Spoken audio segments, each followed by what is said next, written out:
The biggest Super Smash Bros. Event in the Midwest returns for another year at the Cabo Center in Detroit, Michigan. Since 2011, the Big House has been the go-to annual convention for Smash fans not only in the Midwest, but across the world, and its 9th iteration has fans ready and raring to go. So let's try not to break the game again as we dive into an event of epic proportions. This is your tournament preview. Passes? Whoa, let's see. He's right near the edge. Oh my God! Destruction! How's it going, ladies and gentlemen? Turndownforwalt here. The Big House 9 is going down on October 4th through 6th in Detroit, Michigan, and here's what you need to know going into the weekend. Before diving into the projected brackets, please be sure to subscribe and turn on notifications to stay up to date with the channel. If you'd like to be a producer of the channel, please check out my Patreon. $5 patrons will gain access to video scripts, thumbnails, and even behind-the-scenes content, and for just a little bit more, you can also be featured in the credits at the end of my videos. With that out of the way, let's take a top-down view of the bracket based on current projections. Here's the seeding and character distribution for our top 32 seeds at the Big House 9. Our top 10 seeds can potentially show off 5 Foxes, 3 Sheiks, 2 Marths, 2 Falcons, and 1 each of Falco, Puff, and Samus. Rounding up the rest of the top 32 are a strong group of players, which we'll touch on shortly. Our projected top 12 shapes up to the following players. On winner's side, Panda Global Zane versus Liquid Hungrybox, TSM Leffen versus Envy Wizrobe. On loser's side, Cloud9 Mango versus CLG SFAT, Halocline's S2J versus Echo Fox Mewtwo King, IBDW versus Swedish Delight, and Panda Global's Plup versus EMG Moki. Okay, don't freak out about this one yet, I'll get to it. Team Liquid's Hungrybox is the first seed for the Big House 9, and he's more than likely solidified himself as the #1 Melee player for 2019.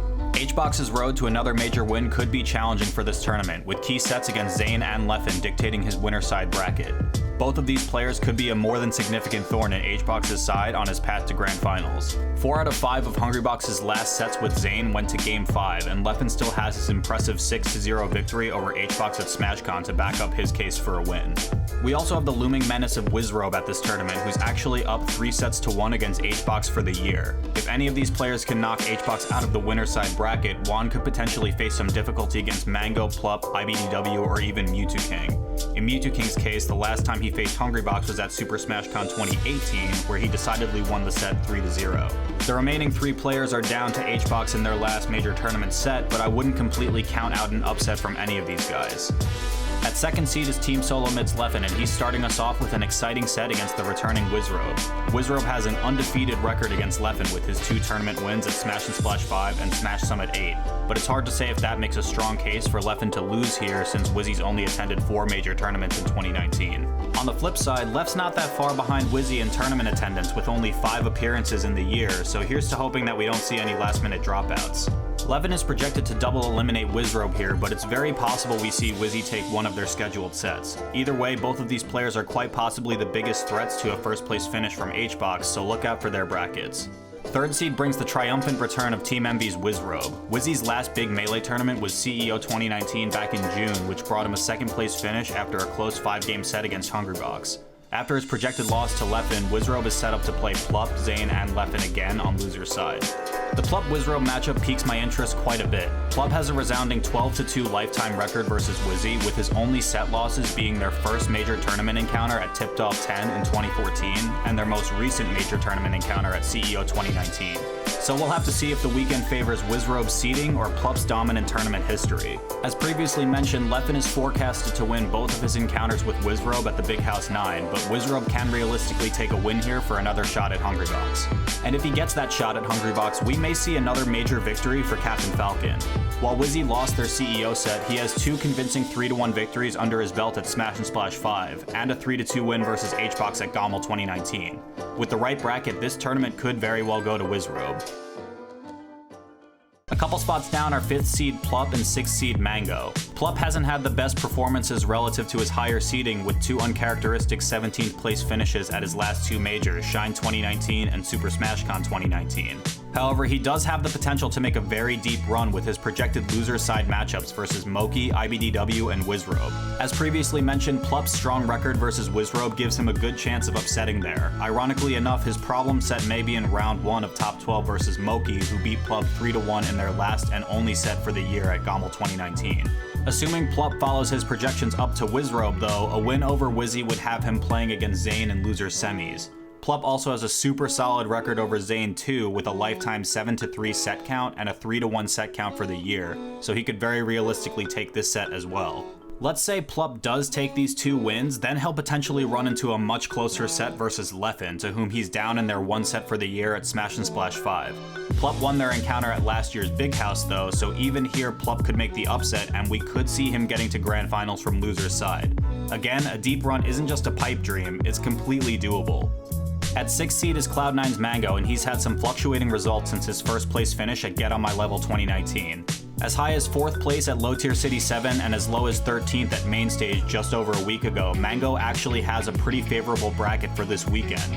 Prior to top 12, Mango's projected to face Dreffen, Moki, and Wizrobe in winners, followed by SFAT, S2J, and Zane in losers. Quite possibly the biggest surprise here is Wizrobe over Mango, considering Mango has never lost a set to Wizzy in a major tournament, and the last time Wizzy got close was a 2-3 loss at Genesis 5 in 2018.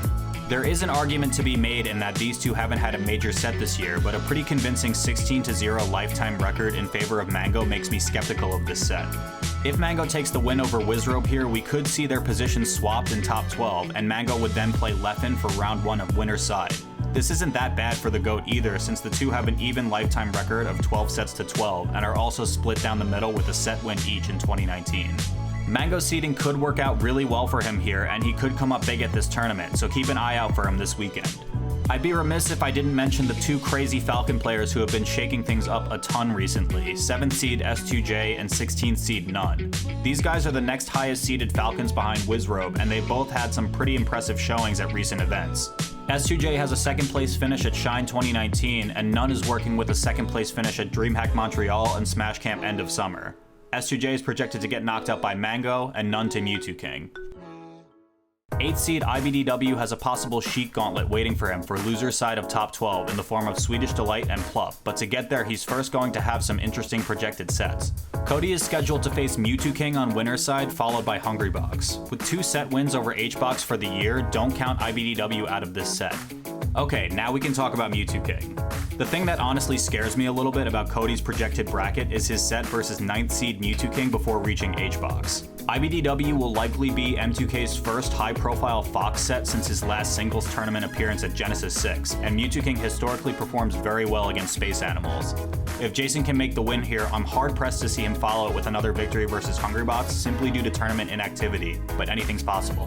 Following projections, Mewtwo King is forecasted to play against the 2 explosive Falcons, None and S2J. S2J over M2K is something that could very well be flipped on his head when you consider M2K's lifetime 8-1 set count, and if that's the case, we could end up with a classic M2K versus Mango set. After another possible win here versus Mango, M2K could play against Zane, to whom he's up 3 sets to 0 lifetime. And after another possible win there, M2K can play against Wizrobe, to whom he's up 14 sets to 3 lifetime, including a 3-2 set record for the last year they faced off in 2018. Even after that, Jason has a positive record versus Leffen too, so the last roadblock would be Melee's #1 player, Hungrybox.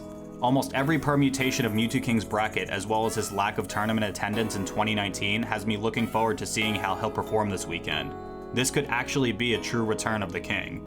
Some other players to look out for include 11th seed Moki, 18th seed Lucky, and me.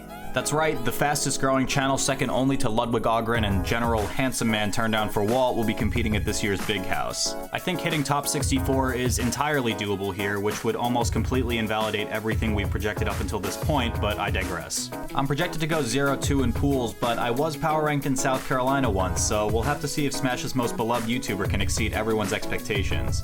Also, if you want to hang out at the tournament, let's go get a drink. Sorry about that, let's get back to the episode.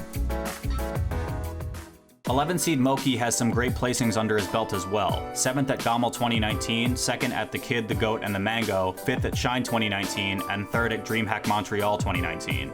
Alongside these solid placings, he has some impressive set wins versus Leffen and Plup at Shine and Gommel respectively, and he took a game off Hungrybox in their last meeting at DreamHack Montreal. Moki is scheduled to play Albert and Mango on winner's side, followed by Lucky, Fiction, and Plup on loser's side.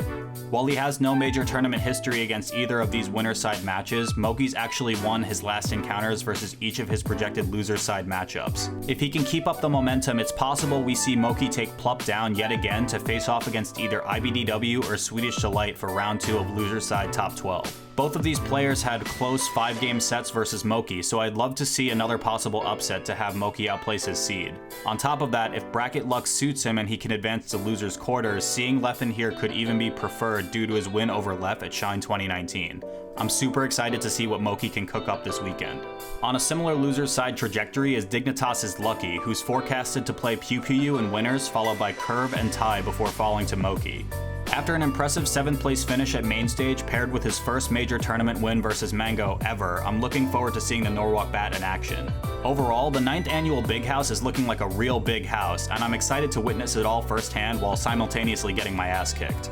Who's got what it takes to shake up this bracket, and who's gonna make our top 12 at this absolutely stacked event? Find out this weekend at the Big House 9. We'll see you then.